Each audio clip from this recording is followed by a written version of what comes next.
अब खबर पश्चिम बंगाल के सियासी दंगल से जुड़ी। पश्चिम बंगाल में 4 चरणों का चुनाव कंप्लीट हो चुका है। अब 5वें चरण के चुनाव के लिए प्रचार तेज हो गया है। अमित शाह बंगाल में ताबड़तोड़ रैलियां कर रहे हैं। दार्जिलिंग में रैली के दौरान न्यूज 18 से खास बातचीत में अमित शाह ने दावा किया कि बंगाल में बीजेपी की सरकार बनेगी और बीजेपी 200 से ज्यादा सीटें जीतेगी। विधानसभा चुनाव की शुरुआत हुई थी प्रचार की, तब गृह मंत्री अमित शाह ने यहाँ के विधायकों, सांसदों और जनता को वादा किया था कि हम इस इलाके में हर विधानसभा क्षेत्र में जाकर प्रचार करेंगे। उस वादे को वो निभा रहे हैं। कल भी उन्होंने 2 रोड शो किए, 2 जनसभाएं की। आज फिर पूरे दिन में 6 कार्यक्रम उनके तय हैं। हमारे साथ खुद इस वक्त अमित शाह जी मौजूद है, गृह मंत्री, और मैं उनके साथ कैंपेन ट्रेल पर हूँ। अमित भाई, मैंने बांकुरा से आपका सफर देखा अभी तक। काफी 6 महीने का सफर काफी हेक्टिक रहा। क्या माने हम लोग की कुछ सफलता पाई आपने?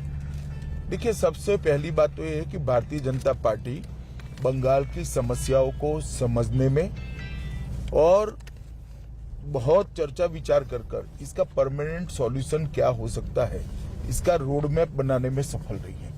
मैं मानता हूं ये भारतीय जनता पार्टी के लिए, बंगाल यूनिट के लिए बहुत बड़ी उपलब्धि है।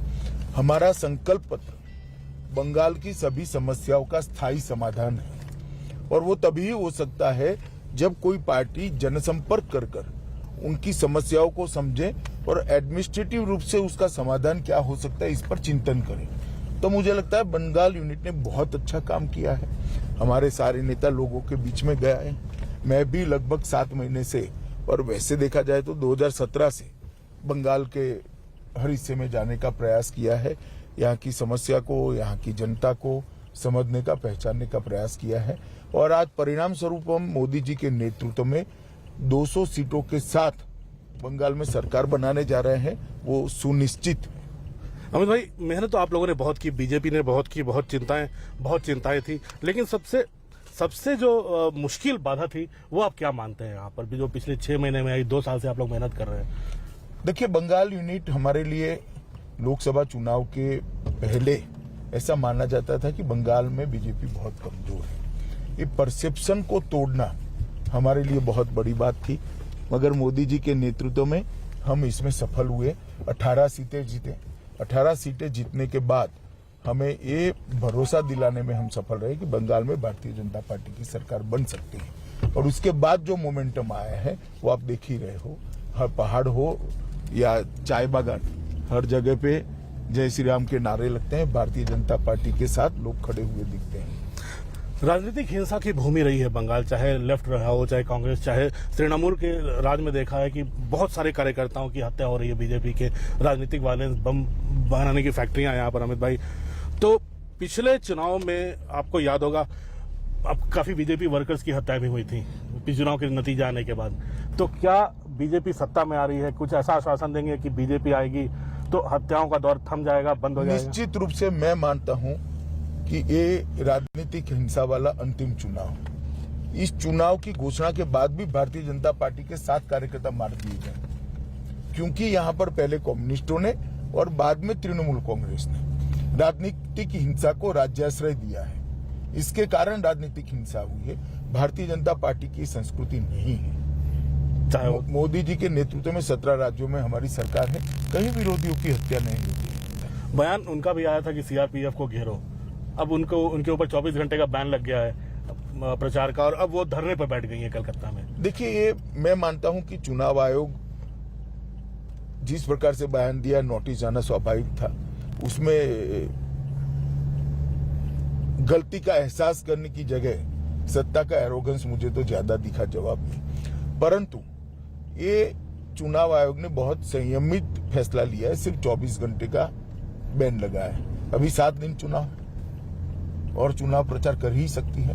अगर चुनाव आयोग इतनी भी सख्ती नहीं करेगा तो नहीं मैं मानता कि मॉडल कोड ऑफ कंडक्ट का इम्प्लीमेंटेशन चुनाव आयोग करा पाएगा। ये मेरा अपना व्यू है। पहले धरना प्रदर्शन करना बीजेपी के खिलाफ, उसके बाद उनके पैर में जख्म लगना, बीजेपी को उसके लिए दोषी ठहराना, अब ये धरना, अब ये डेमोन्स्ट्रेशन पर बैठना चुनाव आयोग के फैसले के खिलाफ। और आपको लगता नहीं वो सिंपैथी एक बटोरने की कोशिश कर रही है बंगाल की जनता का?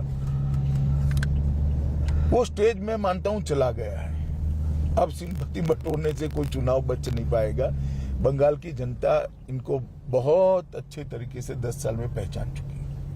अभी हम लोग इन पहाड़ में घूम रहे हैं आप, प्रचार तो लगातार कर ही रहे हैं, तो एक बड़ा एक वेव बनाने का काम होता है। एक लेफ्ट इंटेलेक्चुअल्स होते हैं जिसको लिबरल लेफ्ट इंटेलेक्चुअल होते हैं, बंगाल में काफी ये ओपिनियन फॉर्म करते हैं। फिर से एक बार ओपिनियन फॉर्म कर रहे हैं कि बीजेपी सिर्फ हवा में बातें कर रही है, सिर्फ दिल्ली से नेता आ रहे हैं। चलिए, अब दो तारीख कहाँ दूर है।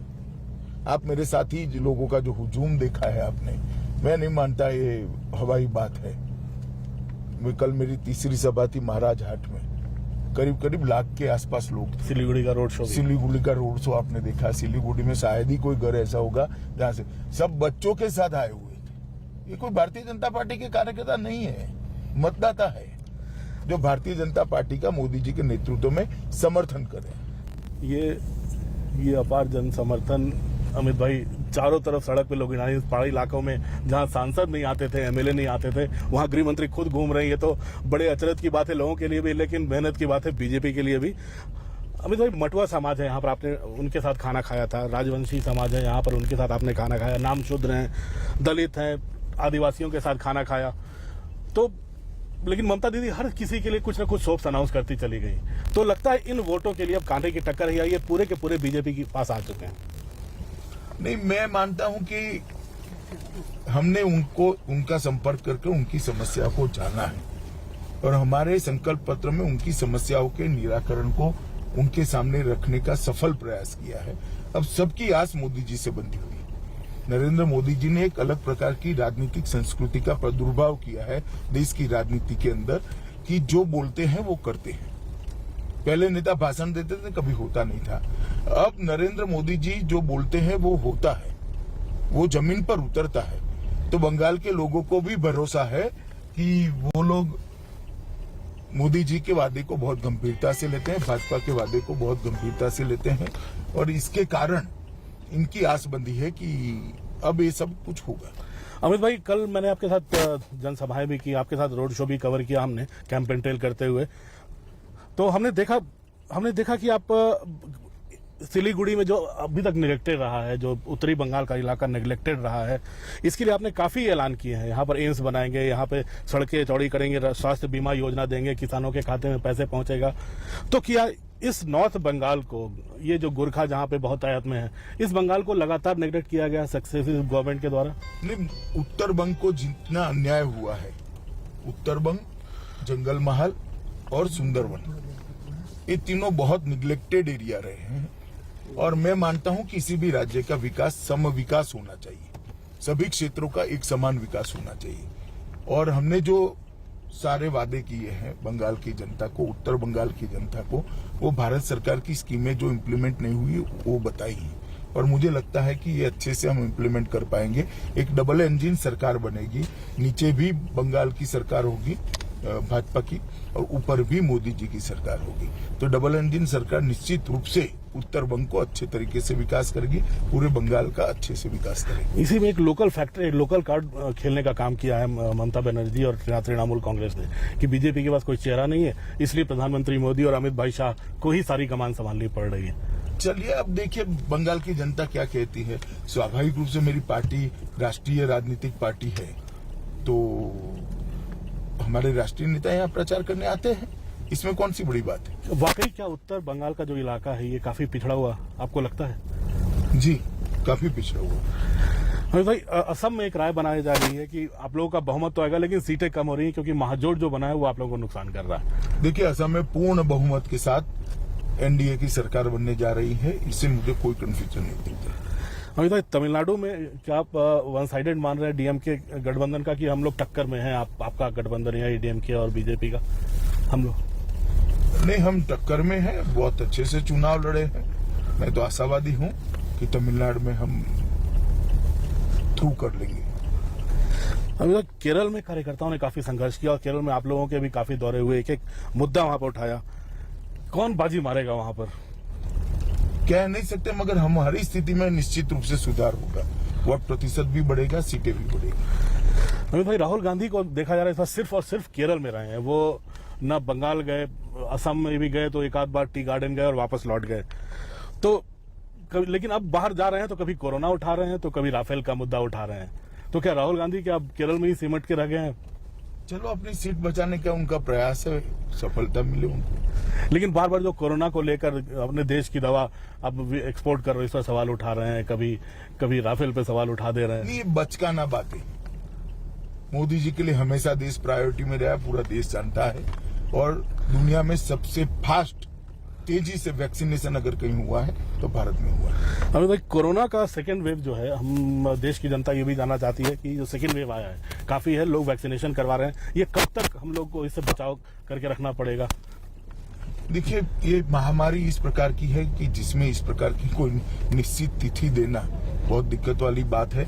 मगर जिस तेजी से वैक्सीनेशन चल रहा है और मोदी जी ने इसको जन अभियान बनाने के लिए भी अभी भी टीका उत्सव कुछ दिन पहले ही सारे मुख्यमंत्रियों से बैठक करी, कल सारे गवर्नर के साथ वीडियो कॉन्फ्रेंस है और एक जन आंदोलन के रूप में प्रिकॉशंस को ले जाने का एक मुहिम मोदी जी चल रहा है। मुझे लगता है कि हम ये दूसरी लड़ाई में भी सफलता से बाहर आएंगे। अमित भाई, लॉकडाउन को लेकर बड़ी आशंकाएं उठ गई हैं इस बार लोगों को लेकर, देश भर में भ्रम की स्थिति बहुत ज्यादा हो रही है। आपको लगता है कि अब हम लोग माइक्रो मैनेजमेंट करें और डिसिप्लिन रहें तो ज्यादा बेहतर होगा लॉकडाउन से? नहीं, मुझे भी यही लगता है और इसी दिशा में जाना चाहिए। अब पर्याप्त मात्रा में अस्पताल की सुविधाएं उपलब्ध है, पर्याप्त मात्रा में लाइन ऑफ ट्रीटमेंट तय हो चुका है, दवाइयां उपलब्ध है, वैक्सीनेशन भी चल पड़ा है।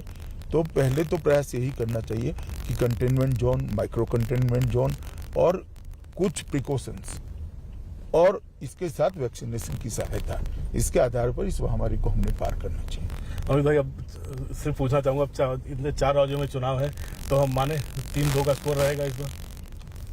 नहीं, देखिए, ये 3 राज्य तो हम निश्चित जीतेंगे, बंगाल, असम और पांडिचेरी। केरल में हम हमारी स्थिति सुधारेंगे। मैं मानता हूं कि एनडीए तमिलनाडु में भी अच्छा करेगा। अमित भाई, बहुत बहुत शुभकामनाएं और आपका कैंपेन ट्रेल करवाने के लिए साथ साथ बहुत बहुत धन्यवाद। धन्यवाद से बात करने के लिए धन्यवाद। कैमरामैन राकेश नेगी के साथ अमिताभ सेना।